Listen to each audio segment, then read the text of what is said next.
औज़ुबिल्लाहिमिनश्शैतानिर्रजीम बिस्मिल्लाहिर्रहमानिर्रहीम। अस्सलाम वालेकुम। I am Junaid, a maths instructor. उम्मीद है स्टूडेंट्स आप लोग सब खैरियत से होंगे। हमारी रिव्यू एक्सरसाइज चैप्टर नंबर 1 जो कि कंटिन्यू है, क्वेश्चन 7 अपलोडेड हैं, आप लोग देख सकते हैं जाके। क्वेश्चन नंबर 8 कुछ जो है द सम ऑफ 3, ऐसे का क्वेश्चन 1.3 के अंदर ज़रूर है, आप वो भी देख लीजिएगा। द सम इसका मतलब है जमा ऑफ 3 कॉन्जेक्टिव, मतलब कॉन्जेक्टिव को मैंने मीन बताया था, अगर एक है तो उससे अगला कॉन्जेक्टिव होता है 2, उससे अगला कॉन्जेक्टिव होता है 3। ये नहीं है कि अगर एक कॉन्जेक्टिव है 1 तो अगला कॉन्जेक्टिव 5 नहीं होगा, वो 2 होगा। कॉन्जेक्टिव का मतलब है यके बाद दीगरे, उसी से अगला, नॉट उसी से काफ़ी अगला। 1 है, कॉन्जेक्टिव क्या हो जाएगा 2 हो जाएगा। द सम ऑफ 3, लेकिन इस दफ़ा उसने कहा है ऑड इंटीजर्स चाहिए। ये बेटा थोड़ा सा ना कॉन्सेप्चुअल वो दे गया है कि ऑड इंटीजर्स क्या होते हैं, वो हमने कैसे लेट करने हैं। अब उसने कौन सा हमें दिए हैं, ऑड इंटीजर्स कौन से होते हैं, 1, 3, 5, 7, 9, 11, 13 so on. The set called an odd integers, positive भी हो सकते हैं नेगेटिव भी हो सकते हैं, सही है। अब कौन से, लेट्स सपोज मैं जब एक्स लेट करता हूँ, मैंने पिछले क्वेश्चन में मैंने बताया कि जब भी कोई नई नंबर होता तो अपनी तरफ से लेट कर लेते। अगर मैं एक्स लेट करता हूँ, सही है, मेरे पास वो एक्स मैं लेट कर लिया, कोई आगे यहाँ पे मान रख ले, ये तो ओड बनता है, वो यहाँ पे भी 2 भी रख सकता है। 2 तो ओड नहीं है, इवन है, लेकिन मैंने कोई ऐसा अपना नंबर लेना है जो कि मुझे ओड बना के दे, हर नंबर देने पर मुझे ओड बना कर दे। लेट्स सपोज मैं 2x करता हूं, अब देखो 2 के अंदर मैं 1 पुट किया, 2 1 जा 2, मेरे पास तो इवन आ गया। मुझे ऐसा चाहिए जो मुझे हर दफ़ा जो मर्जी नंबर पुट करूं मुझे ओड निकाल कर दे, चाहे इवन पुट करूं या ओड पुट करूं, मुझे आंसर ओड में आए। तो क्या करूंगा मैं उसके लिए, एक इंटीजर है 2x + 1, क्या आ जाएगा, x की जगह 1 पुट करो ज़रा, +1, 2 1 जा 2 और 1 क्या आ गया 3, देखो इवन ऑड आ गया मेरे पास। अब 2 पुट करके देख लो, 2 2 जा 4 और 1 कितना आ गया मेरे पास, 5 आ गया। Got it. ये मेरे पास एक, ये जो नंबर ऐसे का मैं लेट करूंगा क्योंकि ये ऑलवेज ऑड नंबर देता है। देखो x की जगह जो मर्जी पुट कर लो, 1 कर लो, 2 कर लो, 3 कर लो, 4 कर लो, 5 कर लो, 6 7 8 9 सो ऑन, आप जितना मर्जी कर लो, आपको वो हमेशा ओड नंबर देगा और वही हमने यहाँ पे लेट करना है। अगर फिर भी नहीं समझ आ रही तो आप मेरे को, मैं यही कहना चाहूँगा बेटा 2x + 1 एक नंबर हो जाएगा, 2x + 3 1 और 3 ऑड हैं, 2x + 5 ये 3 नंबर्स आप लेट कर लें, ये 3 नंबर्स आप लेट कर लें। तो इधर लिख दूंगा लेट फर्स्ट ऑड नंबर, पहला ऑड नंबर मैं क्या चूज कर रहा हूं 2x + 1। सेकेंड ऑड नंबर मैं क्या चूज कर रहा हूं 2x + 3। थर्ड ऑड नंबर मैं क्या चूज कर रहा हूं 2x + 5। ये मैंने अपनी तरफ से अपने नंबर सेलेक्ट कर लिए। आगे वो क्या कहता है लिखूंगा मैं, अकॉर्डिंग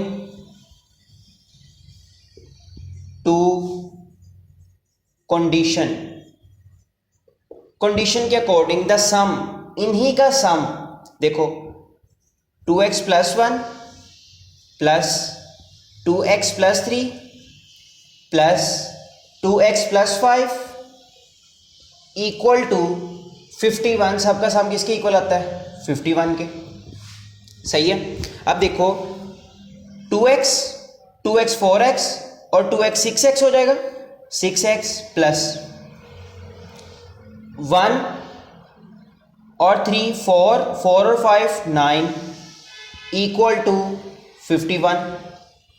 6x इधर का इधर ही, 51 9 पॉजिटिव का इधर क्या हो जाएगा नेगेटिव का, 51 - 9, 6 of x equal to 42। 6 multiply इधर क्या हो जाएगा divide, x equal to 42/6। x मेरे पास क्या गेट आ गया 7, x मेरे पास क्या आया 7 आ गया। अब हम पुट करेंगे बेटा इसके अंदर आगे करना है आपने, इसके पेज के नीचे करना, मेरे पास स्पेस की वजह से आगे। First number equal to, x की जगह सेम, पहले वैसे लिख लेते हैं ताकि हमारे पास फॉर्म हो जाए। 2x + 1 इक्वल टू 2 × 7 + 1, 7 2 = 14 और 1 15। देखो मेरे पास ऑड ही आया, इसलिए मैंने ऐसे के लेट किए number. Second number equal 2x + 3 equal 2 × 15 + 3, sorry 2 × 7 आएगा मेरे पास यहाँ। 7 2 = 14 और 3 मेरे पास कितना आया 17। Third number equal to 2x + 5 equal to x की जगह 7 + 5, 7 2 = 14 + 5, देखो 19। अब क्या ये मेरी कंडीशन को सेटिस्फाई किया इसने? कॉन्सेक्टिव ओड होने चाहिए। 15 है, 15 से अगला कॉन्सेक्टिव जो सा वो 16 तो आ सकता है, लेकिन 16 ओड नहीं है, इवन है। 15 से अगला कॉन्सेक्टिव मेरे पास क्या है 17 है, 17 से अगला कॉन्सेक्टिव मेरे पास क्या 19 है। तो ये मेरे पास रिक्वायर्ड मेरा आंसर है कि the sum of 15 17 19 which is equal to sum of all three numbers, all three consecutive odd integers equal to 51. These numbers are 15 17 and 19 as well. Next हमारे पास Abdullah picked up 96 balls. Abdullah 96 balls को pick करता है and placed them into 2 buckets, वो 2 टोकरियों के अंदर उसको रखता है। सही है, थ्योरी समझ लो ज़रा इस क्वेश्चन की। वो कह रहा है अब्दुल्ला के पास 96 बॉल्स हैं जो कि वो 2 बकेट्स के अंदर रखता है। एक बकेट में वो रखेगा 28 ज़्यादा बॉल्स दूसरी बकेट से निस्बत। लेट्स सपोज मैं कहता हूँ कि एक बकेट में मैंने अगर 2 बॉल्स रखी हैं तो दूसरे बकेट में वो 28 ज़्यादा रखेगा, मतलब 2 और 28 कितनी हो गई 30 हो गई। ऐसे अब हमें वो पता थोड़ी है कि कितनी है, तो हम क्या करेंगे, लेट्स सपोज हम ऑलवेज एक्स ही मालूम करते हैं। क्या करेंगे, let first bucket containing balls, उसमें x लेट कर लेता हूं कि कोई नंबर होगा x मेरे पास। Second bucket containing 28 more balls, उसके अंदर वो जितनी रखेगा 28 से ज़्यादा रखेगा। कितनी है x + 28 आ जाएगा। Got it. अब एक में उसने उतनी रखी, एक में जब रखेगा तो वो उससे 28 ज़्यादा रखेगा, मतलब इधर 2 है तो उधर भी 2 रखेगा, लेकिन 28 मज़ीद ज़्यादा रखेगा। अगर इधर x है तो इधर भी x है, तो 28 मज़ीद ज़्यादा रखेगा, मीन वो क्या होंगे, एड अप होंगे। अब according to condition, according to condition total balls मेरे पास कितनी 96, 2 बकेट्स में पूरी करनी है, पूरी की पूरी 96 बॉल्स हैं। तो मैं क्या कर सकता हूं कि दोनों बकेट्स का अगर मैं सम करूं, ये एक मेरी बकेट है सेकंड और ये मेरी फर्स्ट वाली है। टोटल 96 बॉल्स आए हैं, एक बकेट में x है, एक में 28 ज़्यादा है, 28 मोर है उसके अंदर। तो क्या होगा, ये मेरे पास 2x + 28 इक्वल टू 96, प्लस का 28 है, इधर आ जाए। 2x इक्वल टू 96 - 28, ये मेरे पास बन जाएगा 96 - 28 8, 68 मेरे पास आंसर आएगा। ये इसको माइनस करके 2 of x इक्वल टू 2 इधर मल्टीप्लाई और इधर क्या हो जाएगा divide, 68/2, x equal to 34। First bucket में कितनी बॉल्स आई, फर्स्ट बकेट इक्वल 34 बॉल्स, क्योंकि x रखा था ना तो x की जगह मैंने 34 लिख दिया। सेकंड बकेट में 28 मजीद है, x + 28, तो कितनी आ जाएंगी, x मेरे पास कितना है 34 + 28, 62 बॉल्स मजीद उसके अंदर पड़ी होंगी। अब इन दोनों को आप प्लस करोगे तो आंसर देखो आपका 34 और 62 कितना आएगा, 96 आंसर आएगा आपका। Second bucket.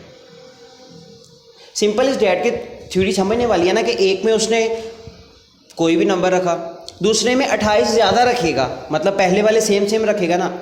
हम एक्चुअली करते क्या, सेम रखने की कोशिश करते हैं, लेकिन वो कह रहा है उसमें 28 से ज़्यादा है, जितनी आपने इसमें रखनी है उतना ही इसमें रखोगे, लेकिन 28 उसमें मज़ीद ऐड कर दोगे। तो वही चीज़ जितनी इसमें है उतनी इसमें है, लेकिन 28 को मज़ीद ऐड कर दिया। फिर वो हमें पता है दोनों का सम टोटल बॉल्स तो 96 ही हैं, तो उनको सम अप किया, आंसर निकाला। मेरे पास एक बकेट के अंदर कितनी बॉल्स आई 34, और एक बकेट के अंदर मेरे पास कितनी बॉल्स आई 62 बॉल्स। लास्ट क्वेश्चन है हमारा रिव्यू एक्सरसाइज चैप्टर 1 का। क्वेश्चन नंबर 10 बेशक दिखने में काफ़ी ज़्यादा बड़ा है, लेकिन अगर इसको हम सिंप्लीफाई करते हैं ना तो मज़ीद ये सिंपल हो सकता है। सलमा इन्वेस्टेड ₹350,000। सलमा है ना इन्वेस्ट करती है 350,000 इन बैंक के अंदर, विच पेड सिंपली प्रॉफिट। उसको प्रॉफिट मिलता है इस रेट के ऊपर पर एनम हर साल का, पर एनम हर साल का इतना प्रॉफिट वो उसको देना पड़ता है। ये उसकी परसेंटेज है, सही है। आफ्टर 2 ईयर 2 साल बाद, मतलब 2 साल तक यही चला आपका, 2 साल तक यही रेट चला आपका 7.14। 2 साल के बाद रेट वाज इंक्रीज, आपका फिर रेट कितना हो गया 8%। 2 साल ये चला, उसके बाद 8% हो गया पर एनम हर साल में। Find the amount she had at the end, कितनी अमाउंट उसके पास होगी 7 साल के बाद। टोटल ईयर्स कितने 7, 2 ईयर्स हमारे पास ये चला, बाकी कितने ईयर्स ये चलेगा 5। देखो ना टोटल 7 ईयर्स है, 2 ईयर्स वो कह रहा है ये चला है, बाकी 5 ईयर यही चलेंगे। तो हम इसके बेटा लिखते हैं she paid at the rate of 7.14% for 2 years, 2 साल के लिए। प्रिंसिपल मैंने बताया था बेटा, जब ऐसे के क्वेश्चन आ जाए तो इनमें एक ही फार्मूला लगता है, I = PRT। P for principal, पैसे कितने हैं, R फॉर रेट, कितने रेट पे है, और टाइम आपके पास कितना है। प्रिंसिपल आपका P कितना आ जाएगा 350,000, रेट आपका कितना है 2 साल के लिए, पहले हम फाइंड कर रहे हैं ना ये 2 इयर्स के लिए। रेट आपका कितना है 7 × 1/4%। ये मिक्स फ्रैक्शन के अंदर इसको कन्वर्ट कर लो अभी इधर ही। 7 4 28, 28 और 1 29/4%। परसेंट को ख़त्म करके नीचे ऑलवेज 100 लगाते हैं, 29/400। तो ये बेटा करेंगे तो मेरे पास आ जाएगा 0.0725। Got it. और प्रिंसिपल रेट और टाइम मेरे पास कितना है, T = 2 ईयर्स, 2 साल के लिए कर रही है इस रेट के ऊपर। Interest equal P × R × time. Principal कितना है 350,000, रेट कितना है मेरे पास 0.0725, टाइम मेरे पास कितना है 2 ईयर्स। तो when you calculate this all of numerical values आपको मिलेगा बेटा 50,750 रुपीज़। ये आपका इंटरेस्ट 2 साल के लिए है। अब पीछे कितने बचे 5 साल, तो उसके लिए हम करेंगे सेम एज इट इज ऐसे ही। She paid at the rate of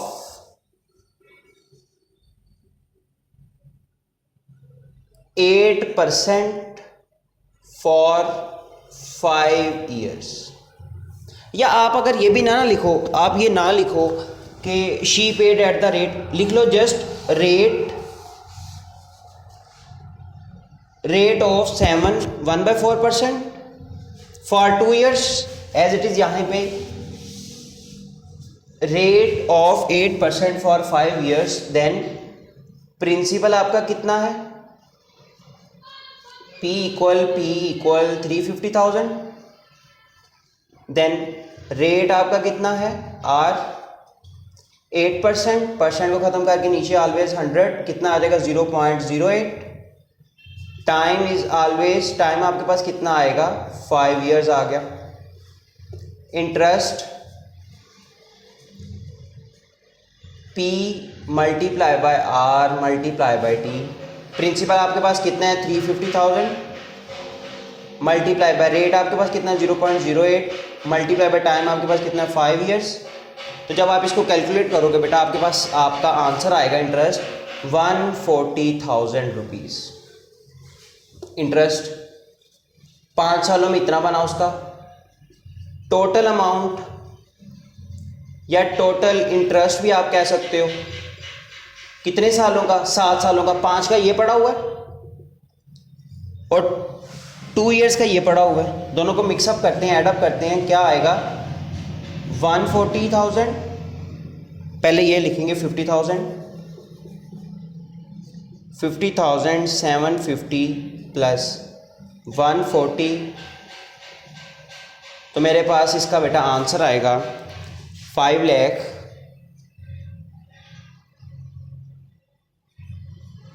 total वो कह रहे हैं। तो टोटल ये भी आएगा, ये जो इंटरेस्ट उसका निकला है ये भी आएगा, और जो उसकी अपनी अमाउंट है वो भी आएगी, प्लस ये भी आएगा 350,000। तो ये सभी को कैलकुलेट करके बेटा मेरे पास आंसर आएगा 5,40,750 रुपीज़। ये देखो दोबारा इतना ये इन्वेस्ट करेगी बैंक के अंदर, बैंक उसको 7 साल के लिए इन्वेस्ट कर रही है, बैंक उसको 2 साल के बाद इतना प्रॉफिट देता है और 5 साल के बाद इतना देता है, तो टोटल उसका कितने बनेगा, ये उसका इंटरेस्ट बनेगा टोटल। Got it. दोबारा बेटा ये 2 पार्ट्स करके मैंने करवाया है। पहले उसने 2 साल के लिए ये रेट कहा, वो रेट के लिए मैंने अलग रकम निकलवा ली। फिर उसने 5 ईयर्स 7 में से 2 को माइनस किया, 2 ईयर्स को माइनस किया, तो मेरे पास 5 ईयर्स बचे, जो 5 ईयर्स के लिए मैंने अलहदा कर लिया। ये देखो इसके लिए मैंने अलहदा कर लिया इसको। फिर प्रिंसिपल रेट टाइम इधर 5 है, इधर 2 है, इधर रेट उसके मुताबिक है, इधर रेट इसके मुताबिक है। फिर एंड पे जाके मैंने तीनों अपने मेरे जो पैसे हैं 350 ये 1000 जो उसने इन्वेस्ट किए, जो उसका इंटरेस्ट निकला और जो उसका इंटरेस्ट निकला, दोनों तीनों न्यूमेरिकल वैल्यूज़ को ऐड अप किया, मेरे पास आंसर 5,40,750 रुपीज़ आए, जो कोई उसको 7 ईयर्स के एंड में मिलेंगे। Got it. उम्मीद करता हूँ आपको वीडियो पसंद आई होगी। मिलते हैं अगली वीडियो में, दुआ में याद रखिएगा। अल्लाह हाफ़िज़।